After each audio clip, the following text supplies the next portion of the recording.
Roll call, everyone is present tonight. Thank you for showing up. Okay. Item 3, approval of the agenda. Looks like we do have a couple of additions. We're gonna add 7G, high school handbook.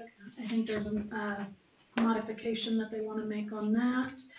And then we're gonna move 7F to 7A, and then we'll just take 7A down to 7F. Is that it? Yep. Be on 9. Did you get anything? Oh, Shelby, did you get that resignation? I get the letter now. Okay, so no, we don't have Sorry. to act on that. That's okay. So those are the changes.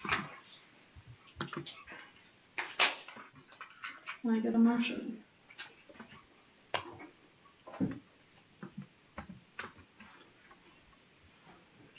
Do I have to approve the agenda as presented? Second. Been moved and seconded to approve the agenda as amended. All in favor? Passes 7-0. Just was that your second? Yes. Okay, thank you. Okay, item 4, opportunity for visitors. And we have representatives from OPA here this evening. OPA is our food service management company, and so they wanted to come and give a presentation, and so David Howard is here, Aaron Romero, and then you all know Denise Shu, so she's in charge of our local one. So where'd that go now? Oh, it's an Adobe, sorry. All right, so next one, David. All right, I'll try not to take much of your time. Again, David Howard, I'm business development with OPA.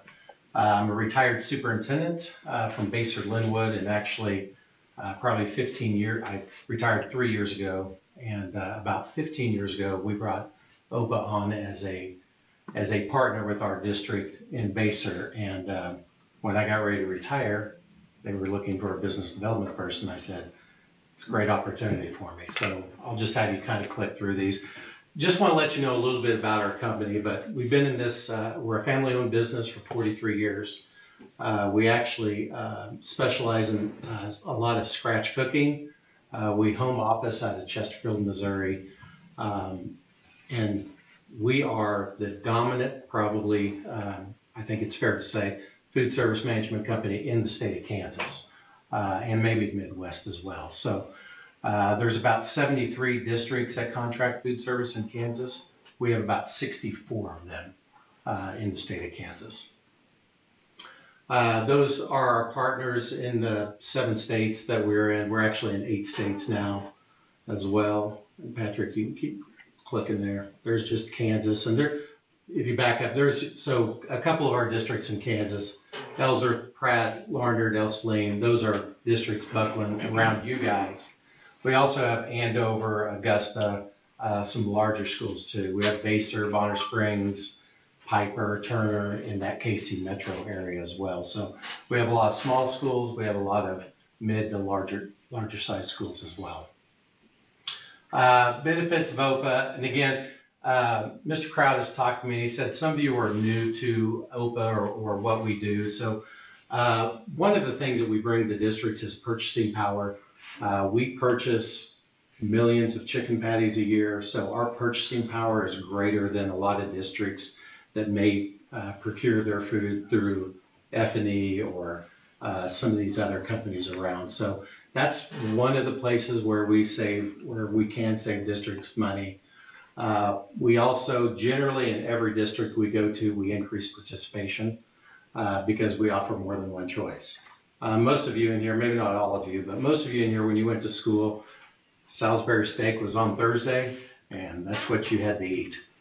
So we actually have more than one option for students, which actually helps us increase our participation. And I won't read all this to you, so you can keep clicking through there, Patrick. Menu highlights. Those are some of our menu items. We are trying to do a lot more basket items this year, so you'll see a little bit of a change in our menu this year as we try to increase participation. So more chicken strips and fries and reimbursable meals, of course. But that's been part of the change that you'll see this year as we try to increase participation in your district. Obviously, we do breakfast and lunches, so those are just some of our menu items. And Mr. Crowdis can share this PowerPoint with you afterwards if you'd like. We actually have a chef at our home office. Sometimes he will come out to districts to try new menu items or those things with our students. But he also then helps our directors as they begin preparing different types of meals, etc. Again, breakfast, I don't know, do we do second chance breakfast here? You know, we noticed that that's one of our big things when we offer a second chance breakfast, that a lot, especially middle school, high school kids tend to get there when school begins, as opposed to having any time to eat breakfast. And then when we have that break time in between first and second hour, a lot of kids will take advantage of breakfast. Again, we have our signage that we offer for districts, and I'm sure Denise has some of those things up in your kitchens as well.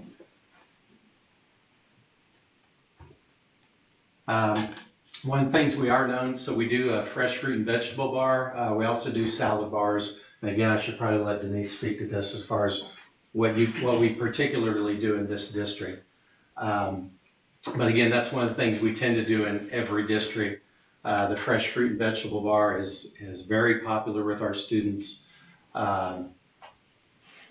especially when we come into a district brand new. What tends to happen is, and you guys will, I'll talk about this as well, but this year you guys have to go out to a rebid. And so sometime in January, Department of Education will come in and they will send out an RFP, and then someone here in district office will have to fill that out. You potentially will get more than OPA bidding that contract. So we do have some competition in Kansas. But again, we'll rebid that contract. It's a 5-year contract, but it rebids every single year. So you have to vote to approve it generally in April or May every year. But the 5-year contract actually locks in pricing for those 5 years. And we can only increase pricing then by the CPI. So again, with what happened the last couple of years with inflation, great advantage for districts that just renewed their contracts. Bad news for OPA because we were paying a lot more for food, but we were locked in on pricing and then with the CPI. So we work with OPA, and they give us the numbers. Then we send it to the state. The state says yes, they're within CPI, and then it comes to you guys for the final approval on an annual basis. Yeah. And that next slide, and again, those are some of our partners. That slide before is a little bit of our partners. So again, we contract directly with Tyson and General Mills and Heinz and those companies to maximize our pricing, so we can share that with you. Additional opportunities, again, breakfast in the classroom. Some of the things that we do, we can provide lunches for field trips. We do catering. If you had a football program, end of the year football program, we can cater those things for a district as well. So we do things outside of just breakfast and lunch. Yeah. This year, Denise and I have already worked on it to do the back to school breakfast for both Monday and Tuesday, as well as the lunch on Tuesday through OPA. Yeah. A little bit of our catering we talk about. And like I said, some districts we do a lot of catering, some we don't do as much. We actually also do, we can do concessions and those things, not that I'm recommending it here, but actually Turner School District in just outside of Kansas City asked us to come in and basically take over their concessions this year. They had a tough time purchasing and doing all those things, so we're going to try it with them this year. And so it's a bigger district, so it will be interesting to see how it works out. So again, this bid process will actually start in January. So The feasibility study, you guys have probably already been through that at least 5 years ago. Patrick, how long have we been here? They had just rebid whenever I got here. So this will be So year this will 11. If Yeah. you renew, it'd be year 11. So again, after every 5 years, you have to go back out to do that RFB bid process.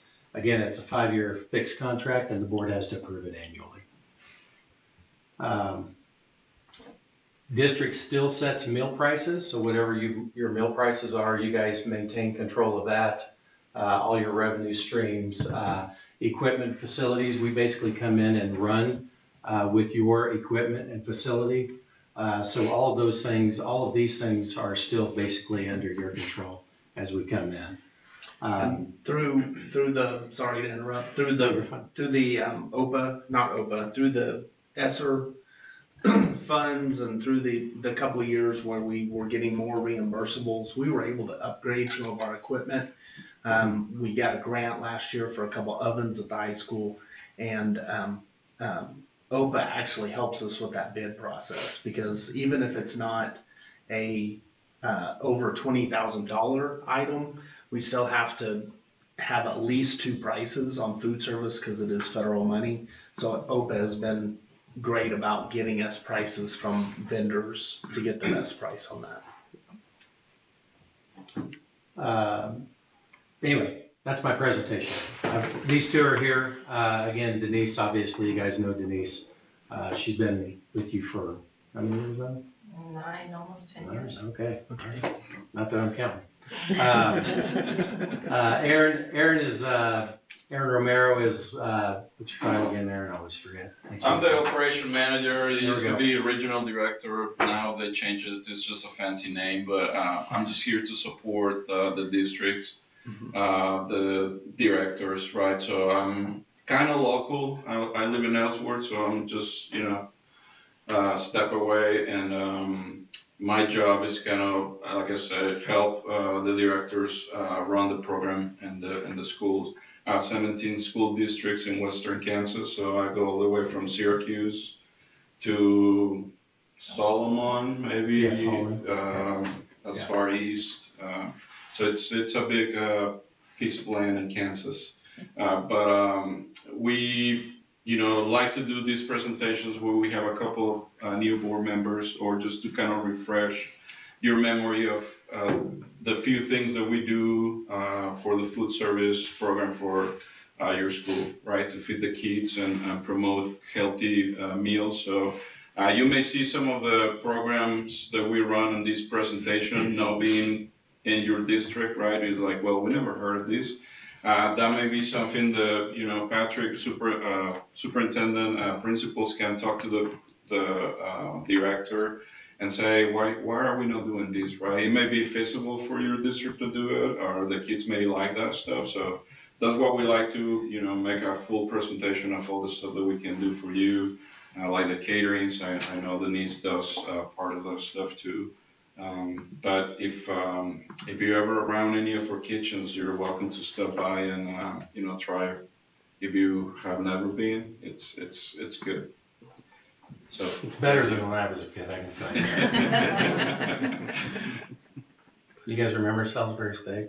When they have that? We used to call it mystery meat. Yeah. A lot of districts, last thing I'll say, a lot of districts, when they decide to contract out food service, it's usually over a financial decision or a quality decision or participation. So if participation is really low, they can't get kids to eat. Quality usually ties in with that, or financial.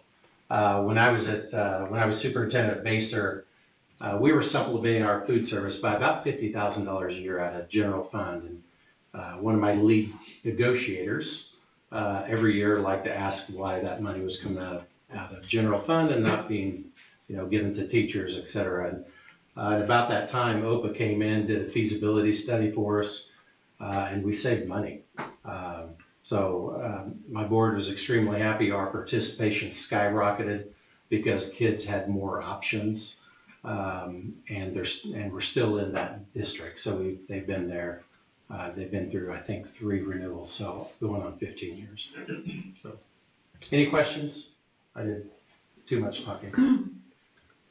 This is key to your program. Her. Yeah. So Denise is key to your program. I've heard great things about her, but the director is really what makes this work. And so I hear you have a good one here. And So, we're fortunate because Denise is also key to several other of the programs in our area. So, I mean, we're very fortunate to have Denise. We don't like sharing her. So, and I let Aaron know that, but it's also been key to help some of the other programs in the area too. So, Well, thank you for coming. Yeah, I was absolutely. gonna say, new menu items or something to preview that I can take home and tease my kids with, like as they're getting ready for school. do you have any of those yet? Not yet. and this year we were a little worried about our summer food service numbers. But our numbers when we were serving in the month of June were in the 100 range, which has been about where we have been with GPS. But this year with I guess extra advertising and maybe even the breakfast is a piece to it as well. We maintained 100 all the way through, or a little bit over 100 all the way through the month of June. So that was a good success for us. All right. Well, thank you very much. Thank you. If anyone Thank you has for coming. questions, please let him know. And I'll get the We'll let you know. presentation and get it to everybody. And just on a personal note, David is actually the reason that I'm in education. I mean, He's the reason I became a principal. Well, I was on the board at Chase, and David, we hired David at Chase, and then I was getting ready to start education. So he directed me in the direction that I went. So yeah, that was a long time ago. Yeah. So now they're questioning your judgment because you hired him. I know. Yeah. Well, they're questioning your judgment. Or maybe that's Thank you very much. Thank you. Thank Thank you you. for coming.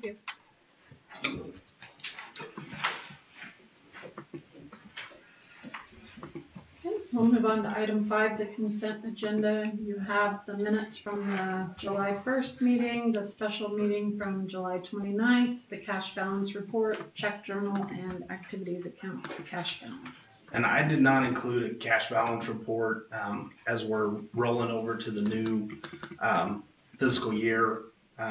We've had a few hiccups and money coming in and getting that cash balance report. So that's the reason that link is not working. But the check journal is for the month of July, so you can see what we paid out in the month of July.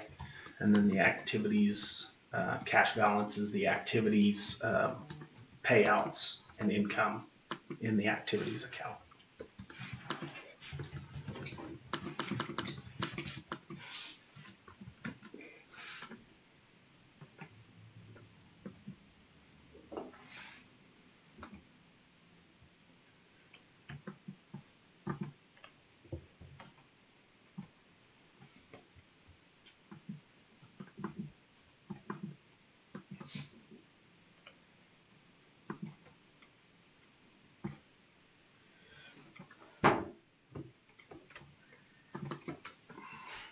I move to approve the consent agenda as presented. Second. It's been moved and seconded. All in favor? Passes 7-0. Okay, item 6, old business. So the only old business item that we've got is the June 2024 suggested policies. As I've been mentioning to you over the last several weeks, there are 4 of those policies: GAAC, GARIA, JGEC, and JGECAA that have been put on hold due to an injunction on some of the changes that have been made to Title IX. So that injunction has basically placed those policies on hold. We have Title IX policies that we approved sometime during my first year here, whenever those, actually later than those came out, but we did get those in place. So we are continuing to run on those actual timeline policies at this particular time. Are there any specific questions as to any of the policies that are there?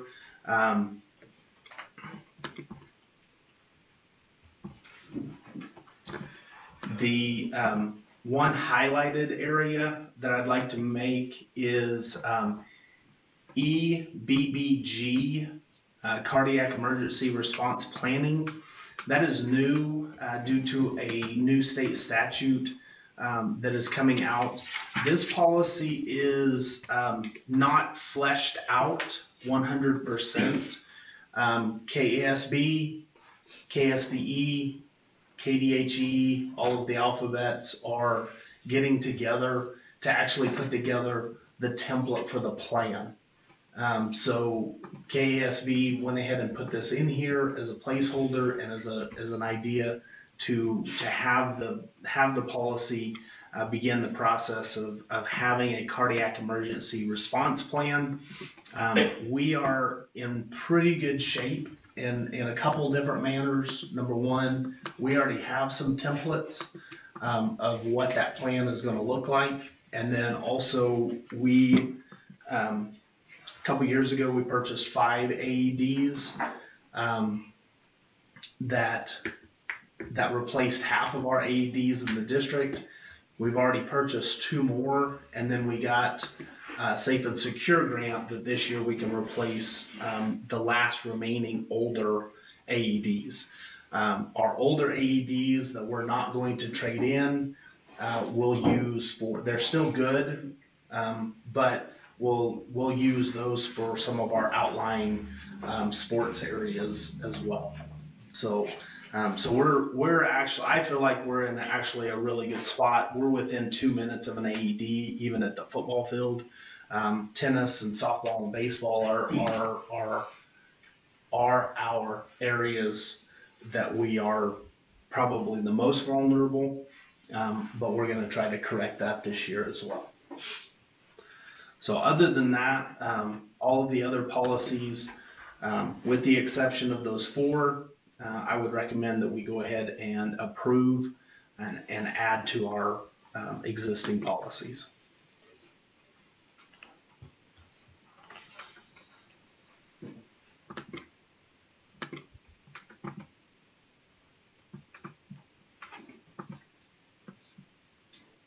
I move to approve proposed policy changes as presented.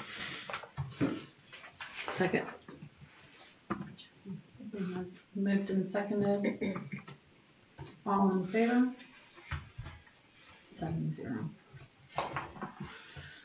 Okay, we will move on to item 7, new business. We are going to start with request to use the old practice field for Labor Day activities with Karen. Do you want me to come up there or? Yeah, come up here to the table, the Get the microphone. hot seat.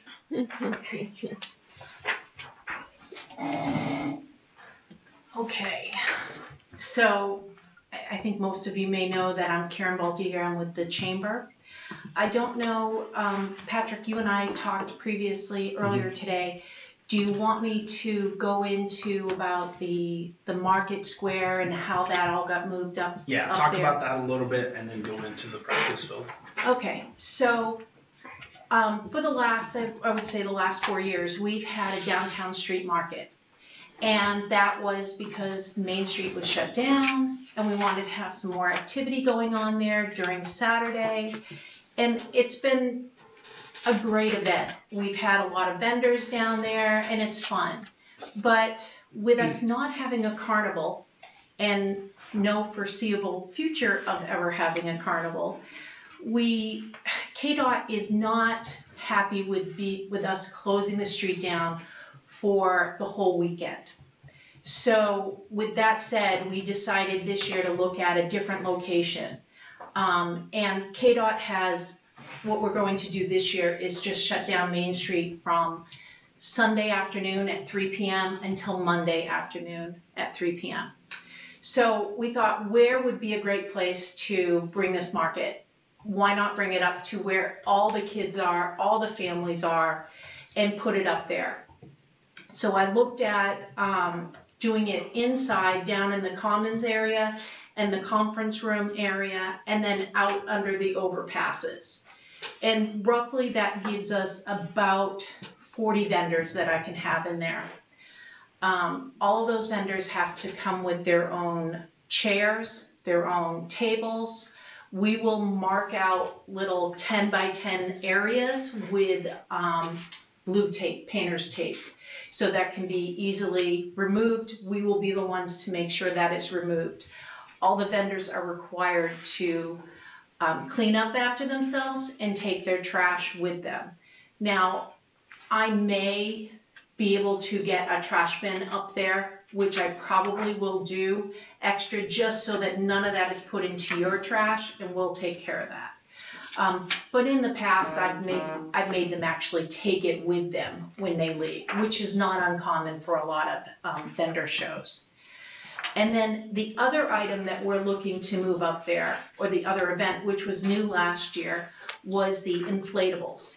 And we had those outside after the parade. And as you all remember, it was hotter than Hades last year. But even with, let's say it's not that hot this year, it will probably still be in the 90s to the high 90s.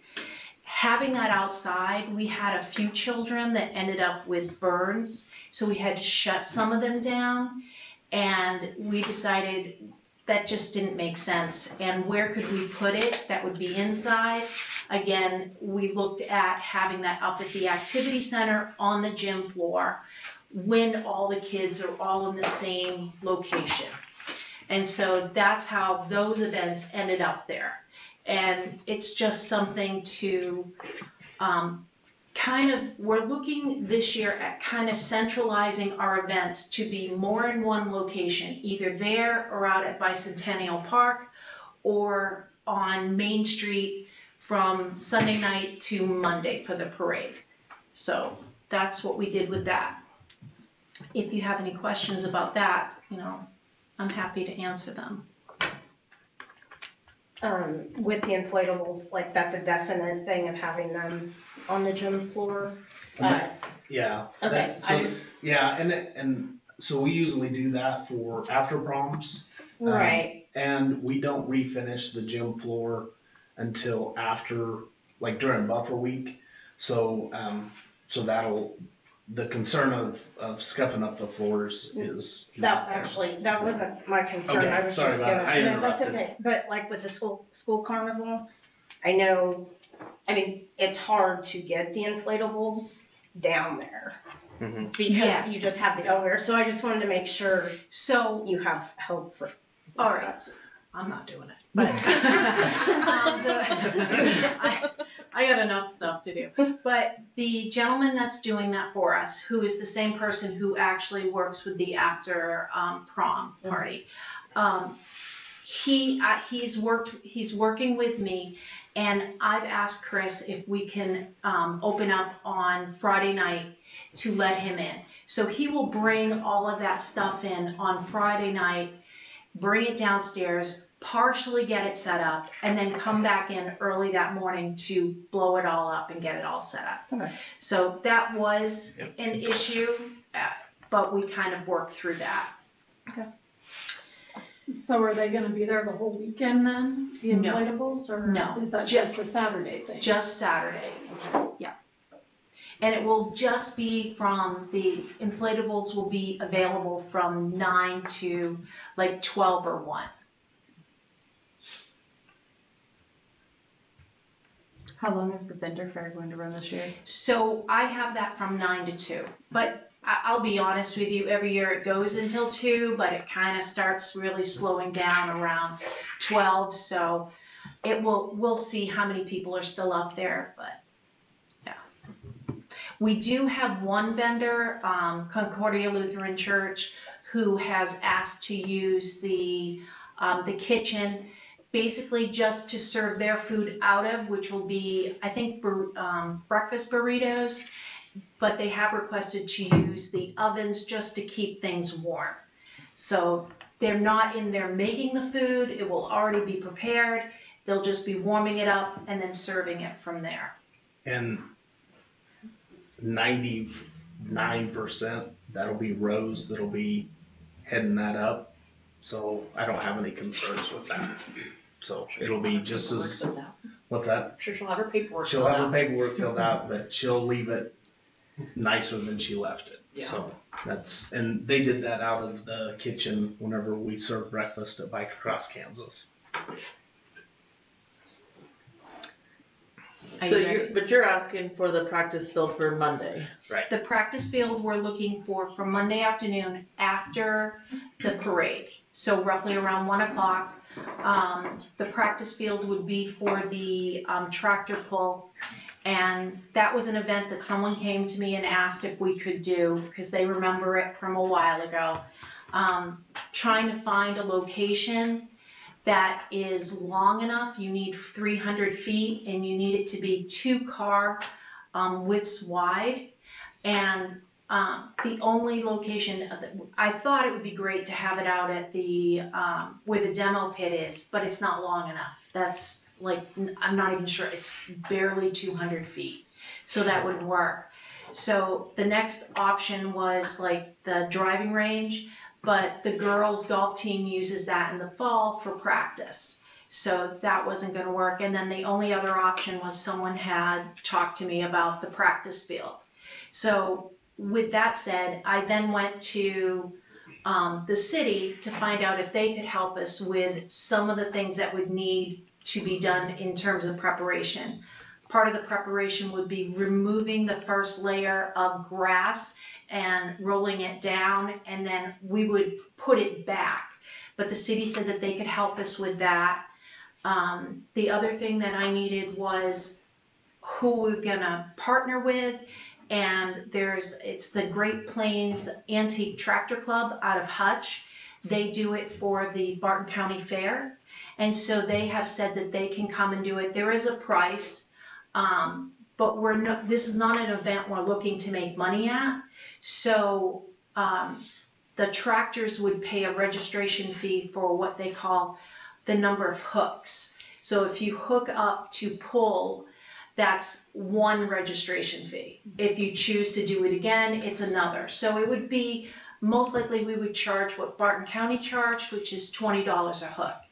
And for this past year, they had 80 hooks, or 81 or 82, something like that. We may not get that many. It's just gonna depend on how many people come. But this specific tractor club, a lot of their members would kind of follow them and would come to something like this. So then the next thing I needed to look at was, do I have the volunteers? Because with every event that someone suggests, it requires a minimum of 10 to 20 volunteers. Dennis Trapp and his wife have volunteered to do the registration. The 4-H club the Jets have helped to offer to help with that. And then Jace Morgenstern and Carter Wolf from KJ Custom Ag is willing to come in with their tractors and their equipment to help learn how to do the hooks and everything. And the tractor club teaches them all of that, so that, we're learning how to do that. Will it require a few other pieces of equipment? Yes. So I'm in contact with CanEquip to see if I can get those other ones, but I don't have confirmation on that. And then I'll also have to get separate insurance for this. So all of that said, I'm here just to see if it's a possibility, if you guys would allow us to do it. If you say no, that's okay too. This is just me trying to follow through with someone asking us if we can add an event. I had to do all the back work before I could even confirm with this part of it.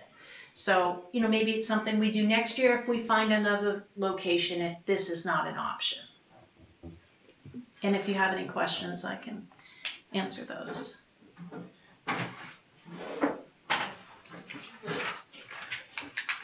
I don't really know what a tractor pull encompasses, but is there gonna be any damage to the field? that is not gonna be repairable, should we decide to ever use it. Right. Meaning. So I don't know how to answer that completely. What I will say is that they take off one layer and then they use this big roller, and I don't know what it's called, but it basically flattens it out, and then the tractors come up and then they try to drag the stuff. I think the damage could happen if there's been a lot of rain, and that's not going to work for the tractors. They're not going to want to go out there. So it would probably be something we'd end up having to cancel.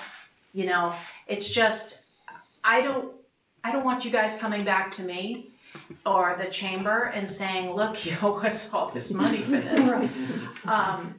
So I don't, from what I understand, from what they've done out at Barton, it's really not that big of a deal. But there are things that could happen, you know what I mean? So one of the things is trying to find a way onto that field. And you have little like barriers where people are parking, and you would have to go over that. As I understand it, the tractors could go over that. It's like a little curbing, you know what I mean? The tractors can go over that, but the city has also said, if you want, we can put down stones there so that they can go right over, and then we will pick those back up. So that's another place that, you know, we can make sure that it doesn't get damaged. I did get permission from Jace and Carter that if we needed to go through the field, if I couldn't do it that way, we could. But again, if it's rained at all, even if the field is okay to still use, I don't want to drive tractors and tractor trailer trucks or whatever through that. We will have some tractor trailer trucks coming with like maybe 1 or 2 tractors on them. But I've shown them pictures of all the parking that's available there. So they'll drop their tractors off and then pull around to another location. And Patrick, I know when we had our agenda meeting, you had mentioned measuring.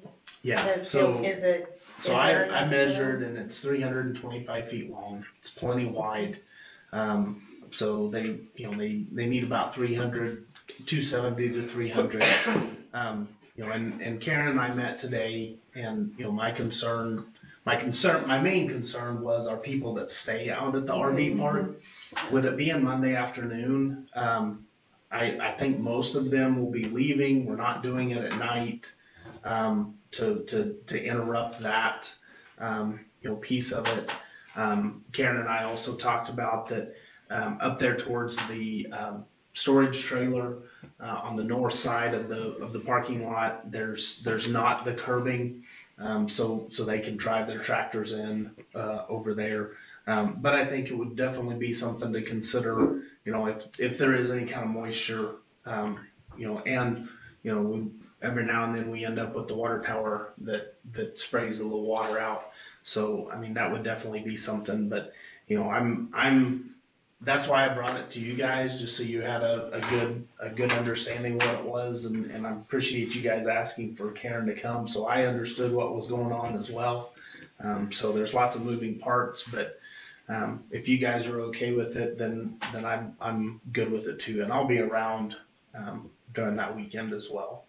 Well, we typically have quite a few RVs that stay out there, don't we? Mm-hmm. My only concern would be the traffic from the tractors and the heavy equipment impeding on those people who come to stay. Yeah.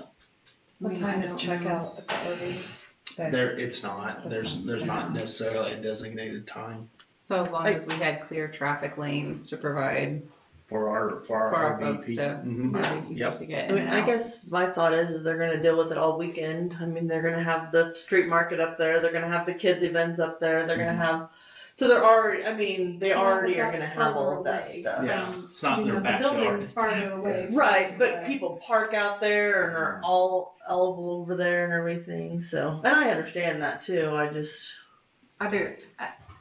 I I think Touch a Truck is up there as well, and sometimes, depending on the number of vehicles, he may put them out in the back as well. Jonathan will, but it is, personally, Are they doing, you said that they're not doing the barbecue this year? they're not doing Okay, the barbecue okay. this year. So yeah, so we may end up having some Touch a Truck in the back this year. So, yeah. I believe that Saturday is gonna be 10 times busier than Monday, even with the tractors. I think that we'll have maybe at tops, maybe 40 tractors, but I don't think we're gonna have 40 tractors. I think we'll probably have maybe 20 to 30 tractors, if we're good, if we're lucky. This is not a spectator sport, so there will be people out there watching, but there won't be hundreds. There may be 20 to 30 people, who say, hey, I'm gonna go out there and check it out. They're gonna have to come with their own chairs, their own tents if they wanna set up a tent. They're not gonna be, it's mainly for the guys who love those, who own those tractors. Yeah. And it's just another event that I get lots of requests for events, and I try to look at everyone, and unless you're coming with an actual group that can say, hey, we can put this on, which is sort of what happened with the go-kart races for this year. We had a group saying, hey, we can do this for you. With this one, it just took a couple calls for me to reach out to the Barton County Fair, to find the Great Plains Antique Club, to talk to Dennis Trapp, and all of a sudden all those people were all on board, and I'm like, well, if they're all on board, I might as well at least try to see it through and see what happens. Well, and we do have some local Hoisington people that participate in tractor pulls too, so we do have even some students that compete at the Barton County Fair. And that's why the 4-H club was willing to jump on and help, and so. I think it's worth at least giving it a try, and we learn our lesson. If it doesn't work, then we don't do it again, and if it works, then we look at other things to make it better. I don't know what everybody else's thoughts are. I think as long as we have a very generous cancellation policy, just to make sure there's no damage to definitely. And to be honest with you, I have to get those other things in row before I can even announce it. Of course, we're on the World Wide Web over here now, but I have to nail those things down first. So it may not even still happen. We never know with insurance what it's going to end up costing, and if it's, we're looking to break even and maybe even lose a little money on this. So this is not a moneymaker for us at all either. And if it's going to be a hugely not a moneymaker, we may choose not to do that either. But if you guys say yes and I get the go ahead, then I can at least attempt it and see what happens.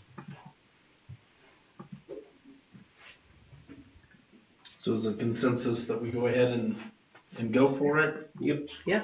Okay. Sounds good. All right. All right. Thank you guys Thank for you everything. for your time, Karen. I appreciate it. Thank you for Karen. coming. Oh, you're welcome. Appreciate it. Thank you. Bye. Okay, we will move on to item B, approval of non-resident students. So in your notes, these are for your viewing. These are the students up at the top that applied and were accepted through the non-resident student application process that took place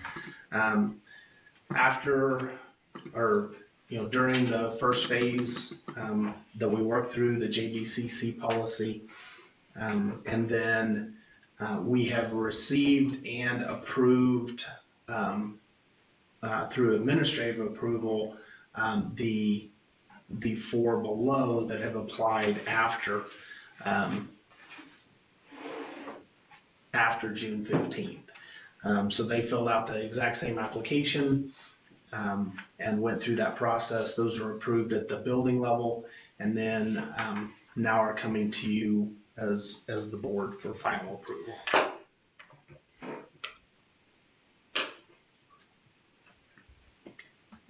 I'll say, as someone who was very nervous about this process, I'm happy to see that it worked out so well. Yeah, I had lots of phone calls, for people that were working through this process, and I mean, I would probably say that this year the process was slower because we were dealing with the JBCC policy and state statutes and different things like that. My observation so far is that this process has really been no different than any other year that I've ever been in administration. We just had more hoops that we had to jump through. So that's really my observation at this point.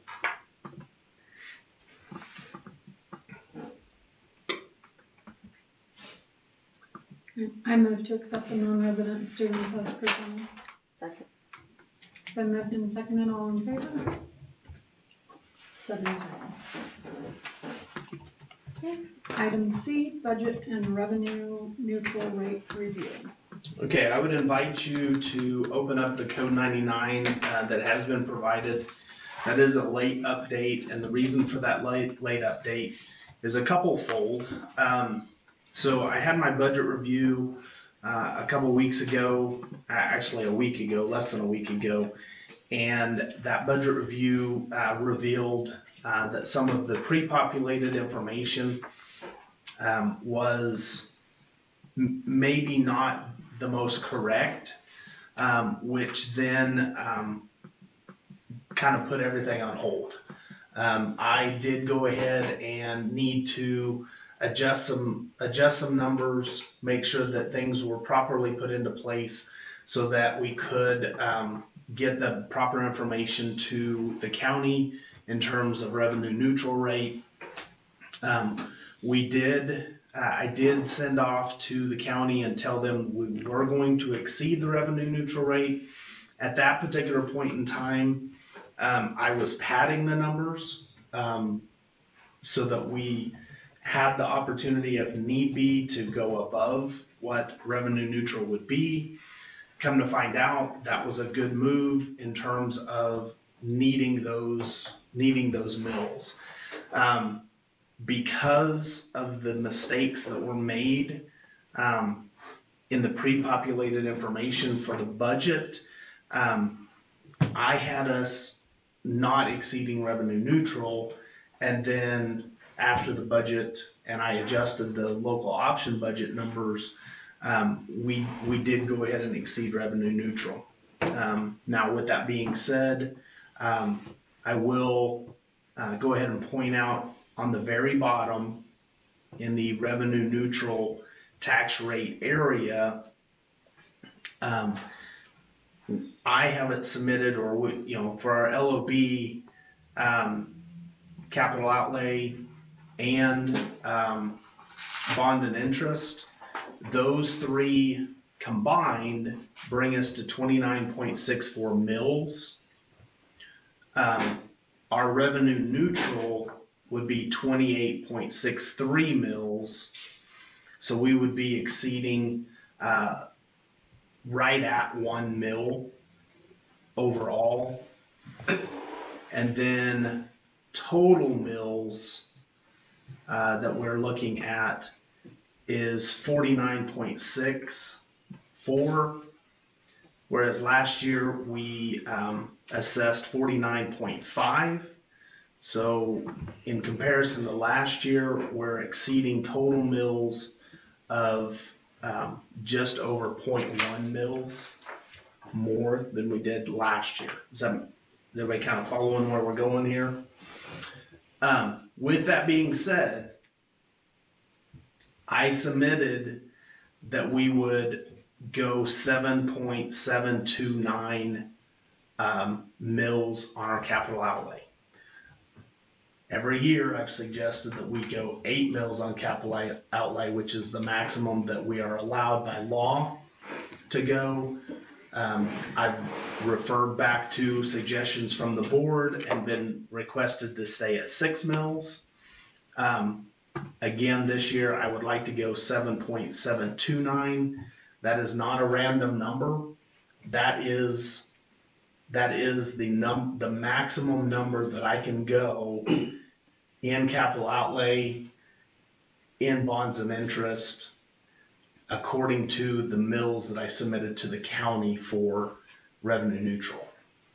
So I actually, in my original budget, had 8 mills for capital outlay, but I didn't pad the revenue neutral numbers enough to do 8 mills, so it brought it back down to 7.29 or 729.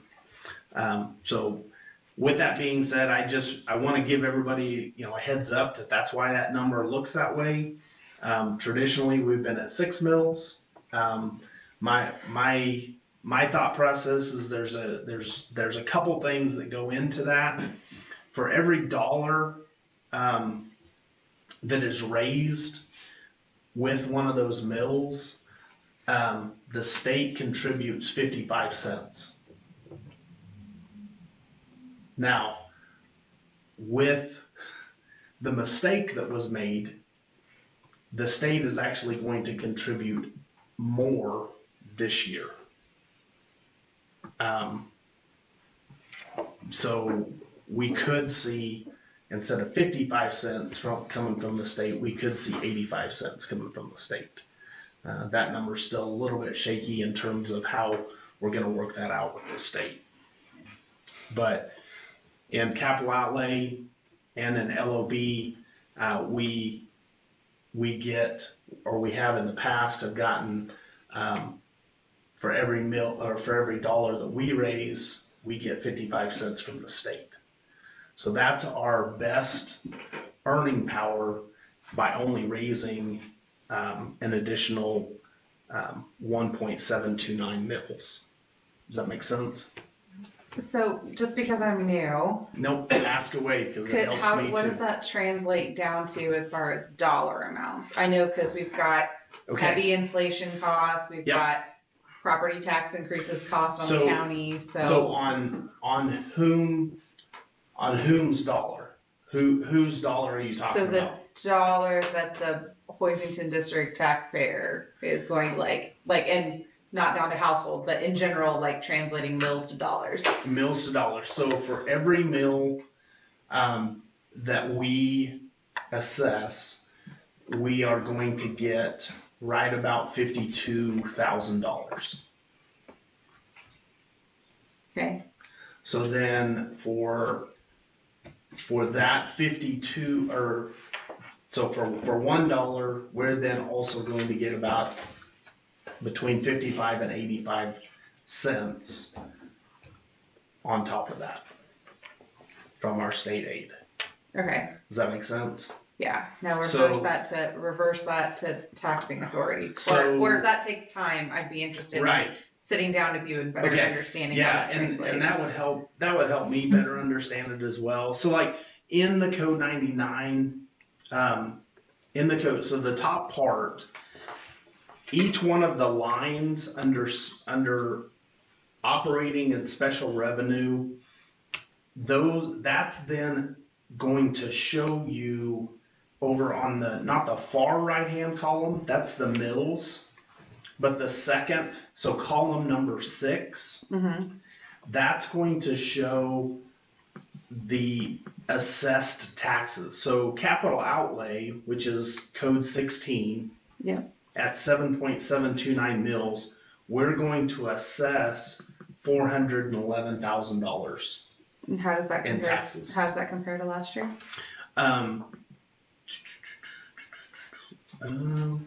Last year, we only assessed 6 mills. Sorry, and if this is way too, I can No. sit down with you at a later. No, because we only assessed 6 mills, and I don't have those numbers. According to the numbers that I actually do have, there should have only been like 180 $1,000 in taxes levied, but that's not correct because it affects those numbers. So that, I mean, it was about,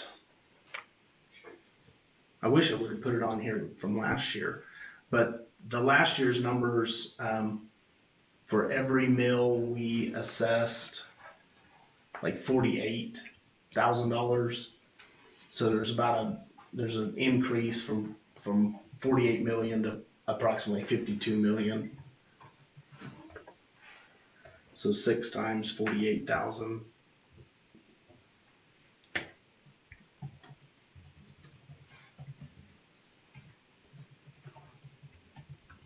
So about $172,000. I mean, I'd have to look back on that, on last year's, and give you an actual number on that. I'll follow up so we can. Okay, You can do some I'll get that whiteboard. and write it down for you. Get some And get it out whiteboard there math for you, going. because it's in last year's budget. I just have to go look it up. But some of our numbers are a little wonky because of the numbers being incorrect at the very, very beginning of the budget. The numbers of these assessed numbers are almost accurate, according to that.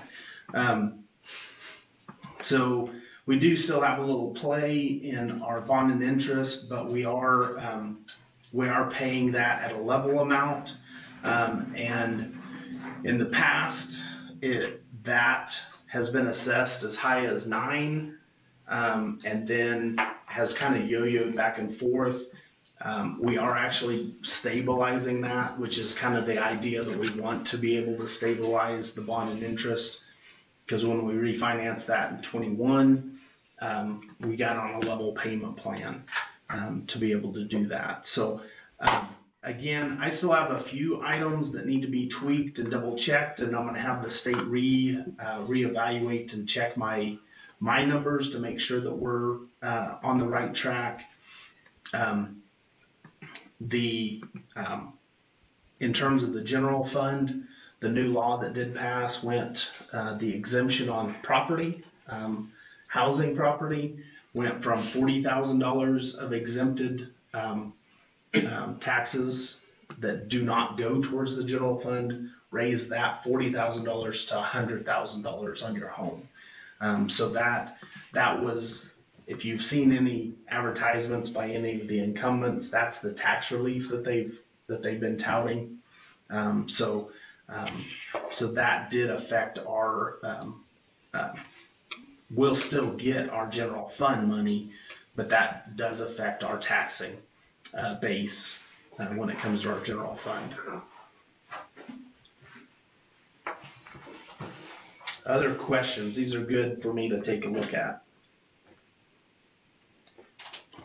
I also noticed a pretty steep drop off in professional development funds. I was wondering, is that being covered by other sources, or what the change? And that was a conversation that we actually had today.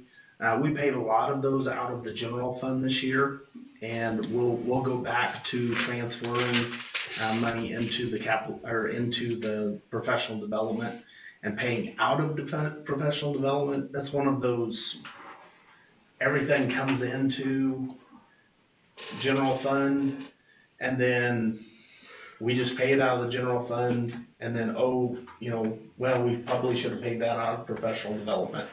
But we got to transfer it to professional development and then pay it out of professional development. Okay, so there's not a decrease in professional development activities. It's just correct. Where the money's coming from. It's just, it's where the money's being spent out of. Okay. And that's been a learning curve on my part to know, okay, if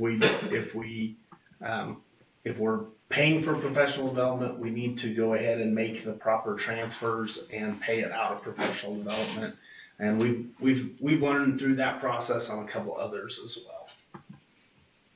So we're doing pretty good with like CTE. We're getting better at special ed. Some of those others, but everything comes into the general fund, and then we kind of have to play the shell game at that point in time. What about the increase in driver training then. It's, Let me find that one. Yeah, it's about triple. yeah. Okay, so a lot of that has to do with carryover. So we, each year we get reimbursement from the state, and then the reason that that is more is we continue to carry over because we are spending about the same amount as we're actually getting in. And then we get some additional grant funds to supplement that as well. So that's not a taxing entity. So that's just carryover from year to year to year is the reason that is increasing like that. Does that answer your question? Not very well. So our amount of money that we get in and put into there is more than the expenditures. Mhm.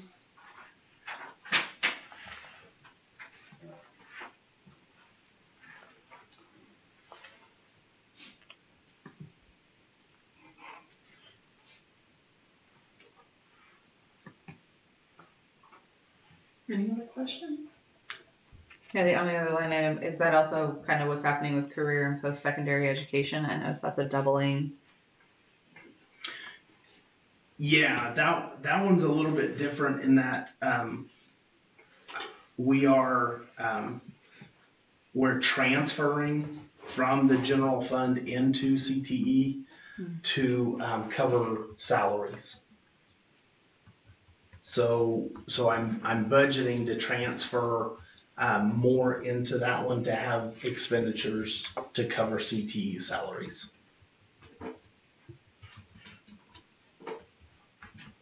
Instead of previous years where you didn't have to, We still did. but we just not. Yeah. So we would. So I mean we spend salaries out of general fund, out of LOB, CTE, driver's ed, and then at risk are our main 5 that we pay salaries out of. So, but CTE doesn't generate any funds on its own. We get that and then we transfer it. So then we pay those CTE salaries out of that. We're just budgeting a little bit more there. And this is, again, like I said, this is preliminary numbers. I'm gonna take a look at it now that I've gotten the okay from the state to move forward. Have them review it again. Then I would be more than happy to sit down with anybody to go over it. Becky does have to sign off on it. So we can get it published, and I'll open that window for anybody that would like to, come in and look at it, ask questions. I'll try to answer some of these questions that I've got down here, and then get that signed so we can get that to the newspaper so that we have plenty of time. And I'll try to publish it twice. We only have to publish it once, but if we publish it twice, that gives us a week buffer so that it's published and in the newspaper long enough so that we can act on that. And we will do the revenue neutral rate hearing at 6:45, and then we'll roll right into the budget hearing at 7 o'clock on that. I believe that's the 9th of September. So if you do have people get their postcards in the mail saying that we're going to exceed the revenue neutral rate, if they have questions or concerns, have them give me a call. I'm more than happy to sit down and talk with anybody about it. I would probably imagine Julia's dad might have some questions for me. He usually does. And I'd be more than happy to sit down with anybody and talk about it, because it's a learning experience for me as well. But this one's been interesting. We win the award for the strangest thing that's happened on budget so far this year. So I don't ever want to be in that list, but that's the boat that we're in this year. But it shouldn't affect the overall the overall workings of our budget.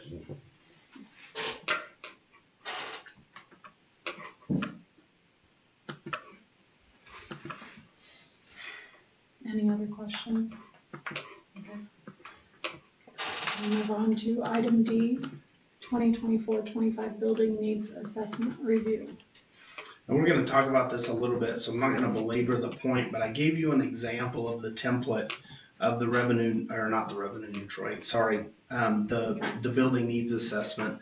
The building needs assessment takes a look at a lot of different areas and then starts the process of actually asking some questions in terms of, do we need to allocate funds in different directions? So, that's part of the process of the budgeting as well, in terms of how do we use our at-risk funds? How are we using our capital outlay funds with the planning and preparation for things to be done to the buildings? How are we preparing for the future in terms of that budgeting process? And I've got a 5-year to 7-year outlook in terms of our budget, in terms of the numbers of students. So, currently right now, our freshmen and sophomores are classes of 70, and our average class size is 52. So the preparation is for in the next couple of years, we're going to see a couple more years of slight decreases of between 8 and 10 students. Then we're going to see an increase of about 10 to 12 students as this year's junior class is going to graduate, because it's the smallest class that we have of 40 students. And then following them, we're going to have 2 very large classes that our numbers are going to drop 20 per grade level. So, 20 per grade level, add about $8,000 per student. So we're looking at $160,000 per year of decreases. So I mean, we're hoping that, maybe we can stay even with increases to the base state aid and those types of things, but there's some definite considerations to look at, and this is what this process is for. So I'll have this document completed, probably not by the end of this week, but by the middle of next week, and it'll be sent to you so that you have time to review it before the September board meeting.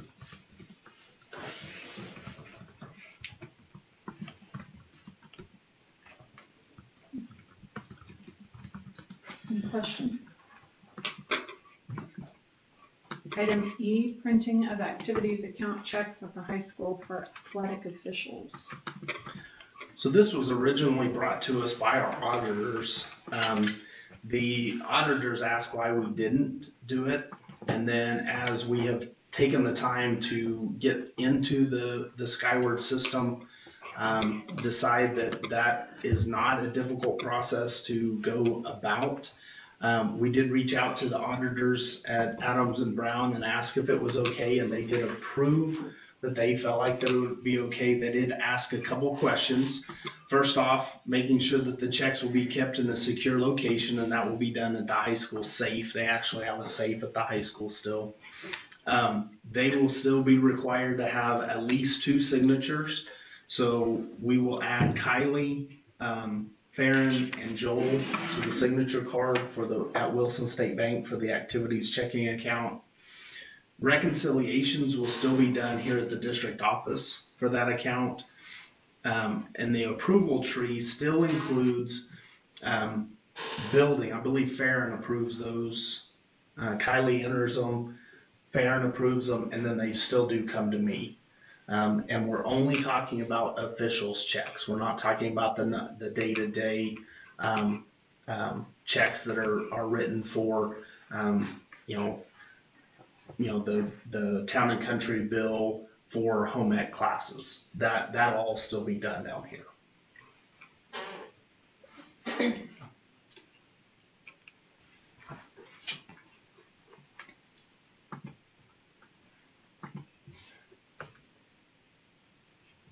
Anybody have any questions? Do you need a motion on that? If you don't mind, I think that would be helpful to be able to present to the auditors. Is the safe dual control? What's that? Is the safe dual control? It's whoever has the ability to use the combination. Ask Joel. Does it require two people to get into? No. Okay. Some days the safe here, I can't get into it, so Trish has to do it. So that's not what you're talking about.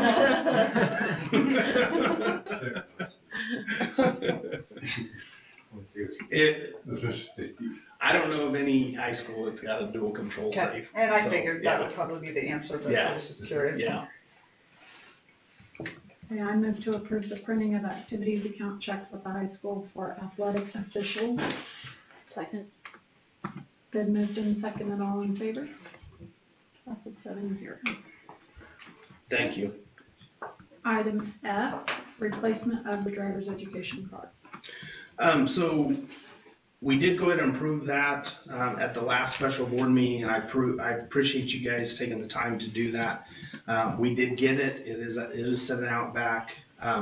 Total cost of the vehicle was right around $9,000. We ended up with $10,000 from the insurance company on the car, and then $19,900 with fees and everything from Ehlers on the new Traverse. So we're looking forward to that. One question that I did want to bring to your attention is we are having some issues finding drivers. One of the considerations is a 14 passenger. It's a small bus, but it does not require a CDL.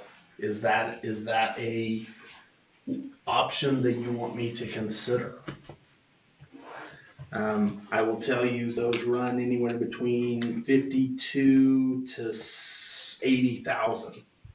So are we talking like a Sprinter van? It would be similar to a Sprinter van. Okay. It would be very similar to a Sprinter van. The ones that I've looked at, Sprinter vans run about 100. These are Fords set on a Cummins chassis. Actually, I mean it's a heavier duty chassis. It's got dual wheels, but it would allow us to put two, like a JV and a varsity team in. Whether it be quiz bowl, tennis, cross country team, and then a non-CDL driver would be able to drive that. That person would still be required to have defensive driving and first aid and CPR. But those are the minimum requirements for that. So, I have not done anything except for start to look. I had no idea how much they even were, because none of the websites will put the prices on them, because they're kind of like unicorns. You can't find them, especially in the wild. So I did talk to the gentleman that we bought the bus 18 from, the activities bus that we bought the first year I was here. So he and I had a conversation. Is this something that you would like me to explore and put a proposal for bid out, or is that a little steep for where you're at? Just to add to the fleet? This would be to add to the fleet and to give us flexibility in terms of driving. Because I'm short a CDL driver right now. Which is a better cost, hiring a driver from somewhere, finding a driver, or spending $100,000 on a van? I can't find a driver. The problem is getting the CDL, because, those require so much training now. That's just way too high. $100,000 for a vehicle. The one I looked at today with him was $80,000, so that'd be the price of what we paid for our two Suburbans. But it can hold double what the Suburban is with one driver. Is that something you want to hold off for now? How short does that put us for the beginning of school? It's going to put us pretty short. But I mean, there's no guarantee that I can even get this by the beginning of school.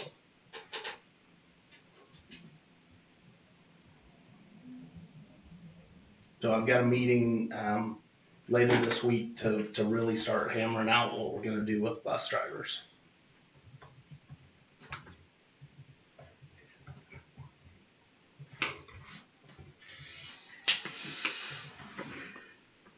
I'll do some more research. I was gonna say, yeah, just kind of get us an idea of where we're gonna be at. Okay. And then we can kind of discuss it and try to come up with a game plan, but. I think realistically, we're probably headed down the pipeline of looking at alternatives like that van. I mean, I realize they're Right. expensive, but it's just hard to find anybody that has a CDL. And I'll just say it out Talking loud. out to the college. For those What's guys that? that you think about talking out to the college, that they're drivers. Yeah, recent graduates or if So- there's. So I actually had the guy in charge of driving out at the college contact me and said if I knew of any drivers to send them his way. But our most recent driver, one that we've employed but hadn't passed his PNS, he did take his classes out at the college this summer and got certified. So he's in a bus, but we're still one short. So, but I'll reach back out to them and say, hey, if you have anybody else, we'd be more than interested. But I'll be advertising for a bus driver, CDL preferred, PNS endorsements would be a bonus. And so we're going to have to get creative in terms of trying to find those bus drivers. And the PNS endorsements stand for what? Passenger and school. Okay. Yep. So otherwise we're going to have Mr. Flowers drive a bus for us. I am not certified. So, but I'll do some more research. I'll have more information by Friday and be able to get you more information. All right. Thank you. Okay, item G, addition to the high school handbook. I believe that's you, Mr. Mason. Alright. I didn't have this in the original handbook changes beginning of the summer because it's more of a procedural change than a policy change. But the more I thought about it, something that's in our handbook, it's a lot easier to stand behind. All I'm really doing here is our policy right now is kids just cannot be on their phones during class time.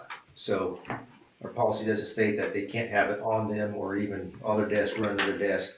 And, kids are just like adults, I guess. I know if I'm working at my desk, my phone buzzes, I'll look over at it. So with the kids have it on, there's just that temptation's there to get on it. And it can be a challenge for teachers to limit that. So all I did was I just bought those wall hanging pouches. And so I just want to put in the handbook so it's a board approved policy that during class time the phones are in that pouch. That's really the only change. Do you need to have it set to vibrate or set to silent? So the way our policy states, if it rings or goes off, the teacher can't take it. So it needs to be silenced and off during class time. And then during the 3-minute passing period, they can get on it, check it. They can have it at lunch, but I just want it away from their person when they're in class time. Sounds good. My original, go ahead, I'm sorry. Oh, no, I was just saying, is there an exception for like medical devices? Yeah, there's, 504 plans that are put in place that. Diabetics and, definitely. yep, okay, Yep. perfect. Yeah, my original thought was, Sorry. just no classroom, no room, cell phones in the classroom. They got to stay in a locker. Well, I can see where that's going. The locker trips are going to exponentially increase. Restroom breaks will exponentially increase, right? Tardies will increase because between classes we're on that phone. And, I still want to be able to teach these kids how to use their phones responsibly, not just completely take from them, So I think doing it this way is kind of the best of all worlds. They still have access to it, but it's going to limit use during class time and then limit the pictures being taken during class time, So So if they are caught with it on them because they didn't put it in the bag. of So their we'll just go closet. to what our original Okay. policy is. Yep. So if they're caught on the phone, they're not supposed to be on it. The teacher takes it and comes to the office. The first offense for the school year is, it's a warning, so they get it back at the end of the school day. And then any subsequent violations, they have to serve the attention to get it back. So. And those are in every classroom. Correct. Okay. Yeah, and that's, and this is also to help the teachers, control it as well, because it is tough. I mean, kids are pretty smart, and I understand kids will bring burners and they'll put burners up, and the slots are numbered, so the teacher's gonna have the roster and see number 10, there's no phone in number 10, Miss Schneider, where's your phone? Mm-hmm. Put it up there. So they will put burner phones up there. I know it's coming. And they'll keep their real phone on them. If it's caught with them, it'll be taken to the office, and they'll always get it at the end of the day. I'm not going to keep anybody's phone after school hours. So. What about Apple Watches? Yeah, I mean, I know. It's never ending, right? It's never ending. At this point, I don't have anything also for that. But I guess with the Apple Watch, as far as I know, you can't take pictures with it, can you? Yeah. You can. God. You can do pretty much They can anything go on in the Apple pocket Watch. too with the phone. Yeah, so. Just slip them. Right. Is there going to be a similar method deployed for like your physical education gym classes, like this timing of like how that's going to work, go before or after locker room? Yeah, so phones will not even get on the shuttle bus to go over there. We'll have those pockets hanging in that extra classroom 103, so they can either leave their phones in their locker for PE time or in classroom 103. No phones on the shuttle bus. They will be taken if they're Man, found. that's like a whole minute though. They could use their phones. I don't know what those kids are gonna do. Right. They might have to talk to each other. So, yeah, it's an uphill battle, but it's just that's the world we live in today, and we just need to One step at a control it time. best we can and Right. teach the kids how to use it responsibly. That's Yeah.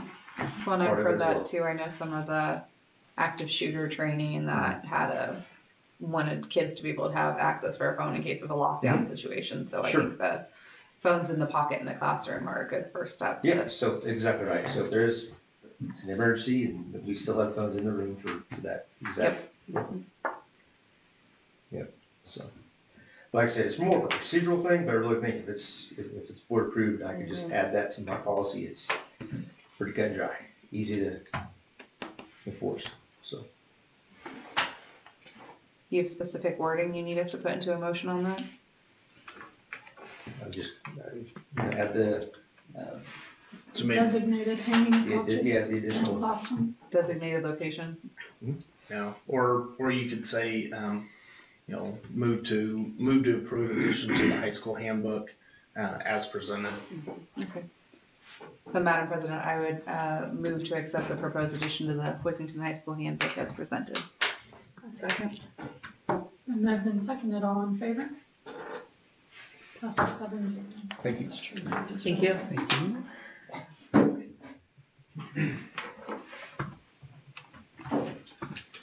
Okay. Well, now, how did you word that? Approve the addition to the high school, Hoisington High School handbook as presented. I didn't make it long and complicated this time. She added all the words. Okay, so we'll move on to item 8, reports. A would be 2023-24 district assessment data report.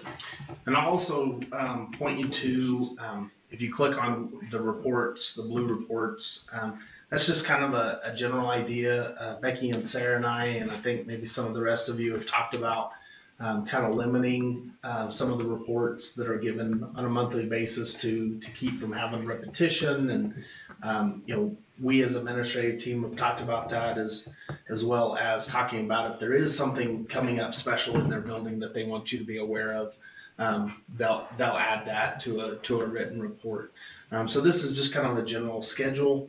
Obviously nothing is set in stone. We never know if Miss Walker needs to be gone for something. Ms. Cowan may fill in, and then Ms. Walker will pick it up the next week, or vice versa, or with any of them across the board. I tried to take into consideration some of the dates that Mr. Mason and Mr. Kraft may be gone for activities, but obviously, sometimes can't get all of those. But moving on to data, I'd like to direct you to the ClearTouch board. I did include the link. But I wanted to give you an idea of an easy way to be able to get to that link too. And one of the best ways, and typically I use this more than anything, is KSDE Data Central. This is a public site.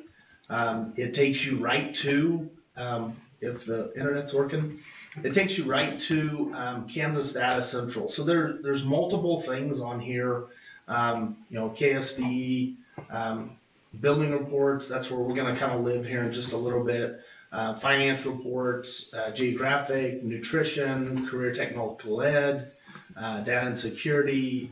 So there's multiple things that are housed within this data central, and this is all public information.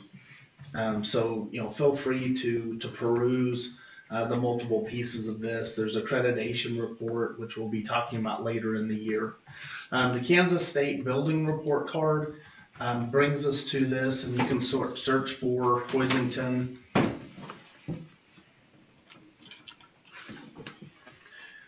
And we'll work with our district data tonight, and kind of working through here. It kind of gives some of the buildings, talking about the district as a whole, working through how many we have in the district, how many there are statewide. That's going to become important. So we're looking at 484,000 versus 743.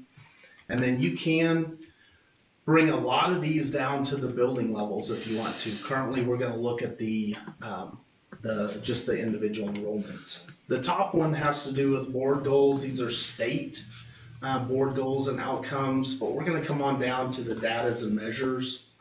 Wanted to first bring you to demographic information, and this gives you a 5-year look back on these pieces of information, but then you can filter per the students with disabilities. This would be students with IEPs, and this is actually 18% of our student population has an IEP. This 18% is up over the last 5 years from 15%. So this is a trend that we're seeing across the co-op. We're not increasing as fast as some of the other districts within the co-op, but you are seeing that 18% is our students with IEPs or individual education plans with special services. Economically disadvantaged, these would be our free lunch students, and different qualifiers go into that, income, household size, those types of things. We are 53% right now. Surprisingly enough, over the last 5 years, that has actually decreased from about 57%. But it is still a significant number. That is where a lot of our at-risk funds are generated. It's important to understand that we're not saying that those students that qualify for free lunches are bad students or the most difficult to educate. It's an indicator. But typically districts that have higher numbers of free and reduced lunches, it does cost more to educate those students. And sometimes it has to do with many other factors other than just free and reduced lunch. Economic status, that is just one of the indicators, but it's one that we look at a lot. So there's ELL, which is English language learner, migrant, and then race and ethnicity. For the most part, these are not major contributing factors to our data. It's typically ELL and the other. Then wanted to bring you to a dropout report. So you'll notice in 2020, the blue is district, and in 2022, we had a 0 dropout rate, 23, 1.1. But you remember back, we're talking about 700 students versus 800 or 400,000 students. This is maybe 1 student. Okay. State dropout report, 1.4, 1.6. So we're below the state average on that. Up here in graduation rate, we've actually shined pretty well here, 90.4 and 94.7 versus 89.3 and 88.1 as state averages. So we've done really, really well with making sure that our kids are graduating. The state goal is 95% for graduation rate. So we're pushing that almost every year. And again, remember, we're graduating 50 kids, so a percentage point, maybe 2 kids. So a kid drops out, that dramatically affects our data whenever we're looking at that. Then, before we get into some of the state data, the post-secondary progress is where we're actually taking a look at how our students are doing after they graduate high school. So we have a 5-year graduation average of 90%. We have a 5-year success average of 66. So 66% of our students are going on and being successful 5 years after they graduate or outside of graduating. 5-year effectiveness average, this takes all of those things into consideration, and that's 60. That number is 60. The state actually does a predictor which factors in many factors like our free and reduced lunches, graduation rate, dropout rate. They predict we should be around 48 to 50%, and we're at 60. This is typical. For the last 4 years that we've looked at this, we use this number for KISA data. We are consistently 10 points above where the state has us predicted. So our kids are graduating at a high level. They are going on and outside in post-secondary. They are being successful. So they're prepared to be there. ACT scores. Sorry, that makes it a little hard to see. You can see the trend line. The green line is the state average, and you can see that trend line is trending down. Ours is pretty well flat. We typically are a couple points below, not a couple, but half a point below the state average. On a pretty consistent basis, except for a few years.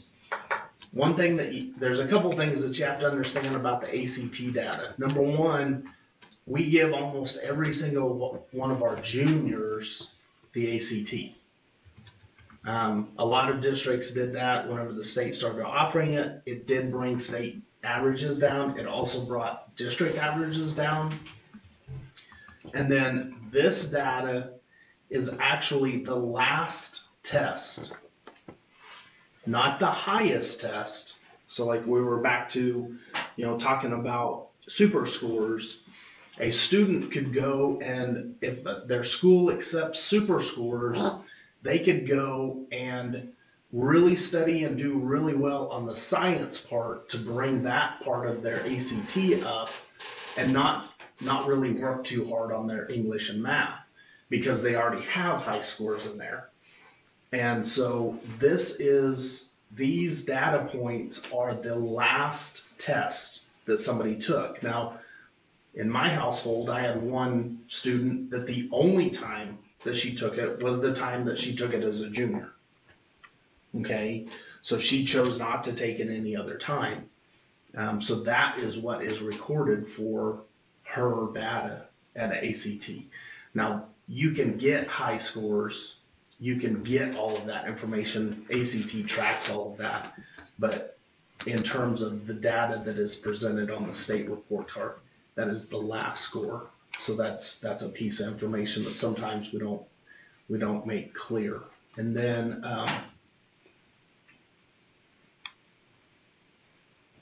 no performance levels. Yeah, this goes into some of our district level assessment scores. So the orange is the level 1. The top 2 bars are our district for 2022 and 2023. The bottom are 2022 and 23 for the state. So you'll see that we are right about state average in terms of level 1. In 23, we were much higher in level 2 than the state. These are math assessment scores. And then when it comes to levels 3 and 4, we tend to be a little bit lower on that. Level 2 is at grade level. So I want to make that clear. When we look at the state assessments, level 2 is at grade level, and levels 3 and 4 are getting to that average and above average range. So so when we look at these data points, we see it as a 1, 2, 3, 4, and all of our kids should be in level 4. But it's kind of deceiving whenever we start taking a look at that. I will tell you, some of these, seeing that these are a little bit larger, could also be an effect of, larger sample sizes.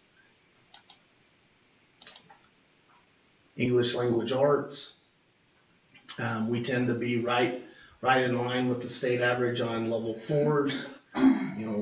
Tend to be right in line with level 3, maybe a little bit lower on 23 assessment scores.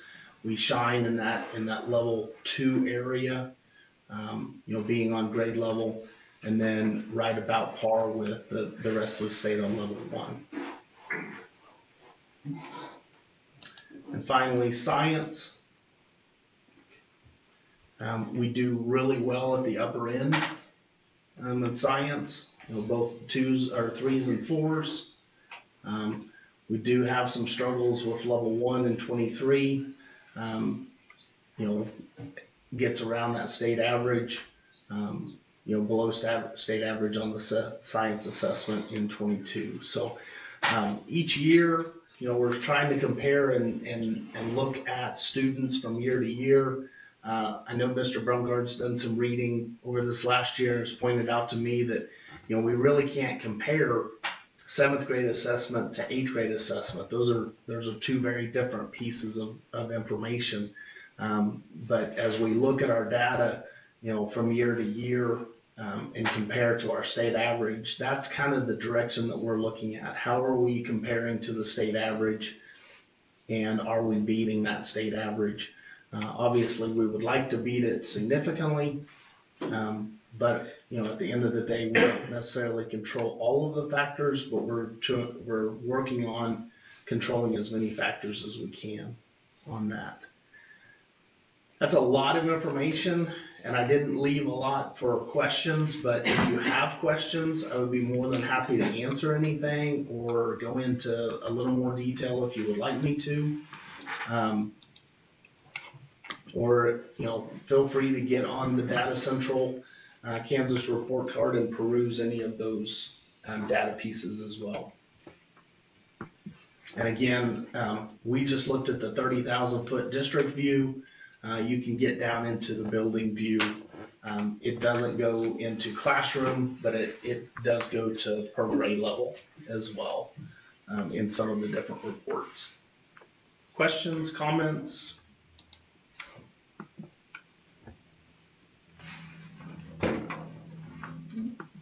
Item B, superintendent report. Okay. Just a few items. Attached on there is the daycare site plan, which is the outside. as well as the daycare interior plan. Having a meeting on Thursday to go over a few of the items with that, with some of the modifications and changes that they have made. This is almost the exact same floor plan as the site in Great Bend. If you've been in that daycare facility, they changed where our kitchen was located to account for being able to drop off food next to the kitchen on the west side of our property. And so they changed where that kitchen was going to be located. But it'll be a little bit scaled down model, but we're still, I don't have an idea of when we're gonna break ground on that as well. Hopefully we'll know a little bit better. We're still working through the rezoning of the site to make sure that we're in the proper zoning. Reminder, and I'll probably put it in our weekly notes from here on out, KSB convention, November 15th, 16th, and 17th. We are looking for somebody that would like to serve as the delegate assembly person. Tracy got roped into it her first year on the board, and so she hasn't been back since, but if you're interested. It's not hard. If you're interested, so, and remember, if you don't want to commit to 15, 16, and 17, coming down on the 16th and attending the classes, we can make that work as well. So reach out to me if you're interested in that. Transportation, again, just reiterate that we are in need of drivers, so anybody on the World Wide Web, feel free to reach out to the district office. Best 12, I got confirmation today that it is fixed. It is in the final stage of being inspected before they release it. So that is the bus that we had the accident with, and ended up having to have it inspected at a certified inspection location before it could be re-released to be back on the road. Back to school, we'll start back the 19th. We'll start at 7:30 with our breakfast in the high school cafeteria, followed by a keynote speaker, Rod Spangler. We'll be out to speak to the staff and teachers about his journey through his cancer journey and some other things related to that. Then I'll have a back to school welcome and cover a couple things just to reemphasize and reiterate and encourage the staff on. And then we'll have some building time. And then August 20th, we've got a full day scheduled. I believe I have 7 or 8 presenters, Mrs. Cowan included, to present 4 different sessions and allow the teachers to pick and choose the sessions that they would like to go to. So we'll have breakfast and lunch involved with that as well, and I included that in your notes this last week. AFCO, the journey continues, but they should be here the 7th and 8th to work on the goals at the Activities Center, replace some of the, if not all, of the safety straps as well as the cabling on the basketball goals and get that back up and going. And then the report schedule. So that's all I have on my report. What time is the barbecue on? Oh, the barbecue, back to school barbecue, will start at 6:30. Admin will probably start cooking, what, about 5:30? Okay. Yeah. No. You mentioned the grill. Yeah, we're, the grill that we typically use has been injured in some form. It was in a wreck or something, whatever. I don't know the details there. So we may have to use, we may have to use the middle school's grill. What day is that? Like inside That's sources the 19th. checking with her husband to see if they got an extra one. I don't know. So if anybody has a huge grill that they want to let us borrow, I mean, thank you. Appreciate you asking me that. I would just encourage everybody to get out to vote tomorrow. Tomorrow is the primary election. a lot of the races, especially affecting our statewide elections, will be determined tomorrow. So please take the time to get out and vote.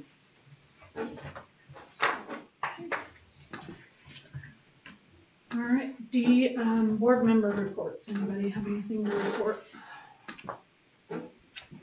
No. Okay. 1 to 9. Consideration of district personnel. Do we need to go back into? I don't think Probably so. will. Is this one on there? I believe Yeah. so, yeah. Yeah, I did add that one. Does anybody feel a need to go back into executive session for personnel? We just have the 2 nominations, is that right? Yes, yes, There are no resignations. correct. There are no resignations? No resignations, no. They thought they were gonna have one tonight, but they didn't. Okay, so the one that's on here. Yeah. Yeah, It's not we just official. don't have the official resignation. So we just have the 2 for nominations. So you may need to talk about those. There's 2 of them? Mm-hmm. You have to scroll down in the box. I found that. Thank you. Yeah, I figured it out. Yeah, scroll down or like refresh your screen, so.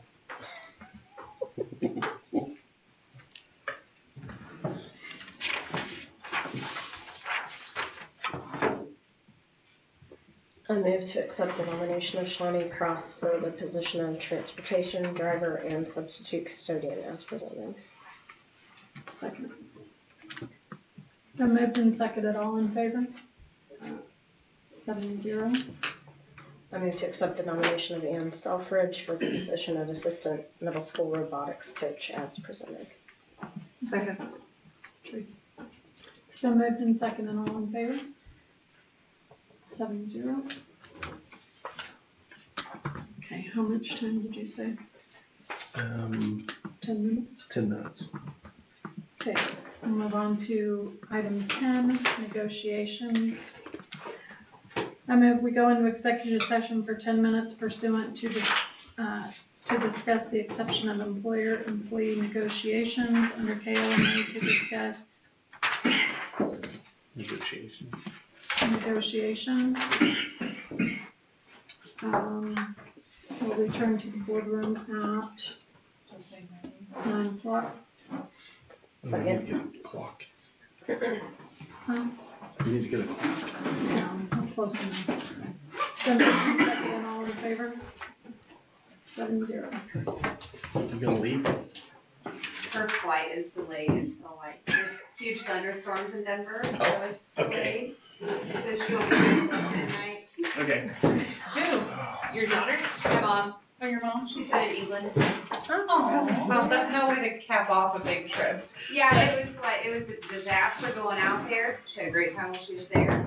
Not for a great reason, and it's kind of, that was Now it's a disaster coming back. Oh. And just your mom and your dad didn't go? You went to that museum? Come on, Sarah, you know my dad. Mr. Social? Come on, Mr. Social himself.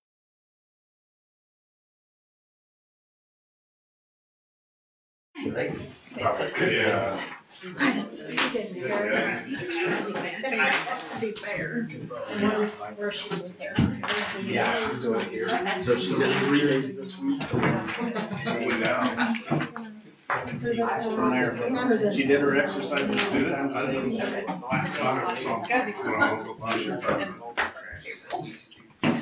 Okay, coming out of executive session, the Yeah. only, Yeah, I've got the motion in there.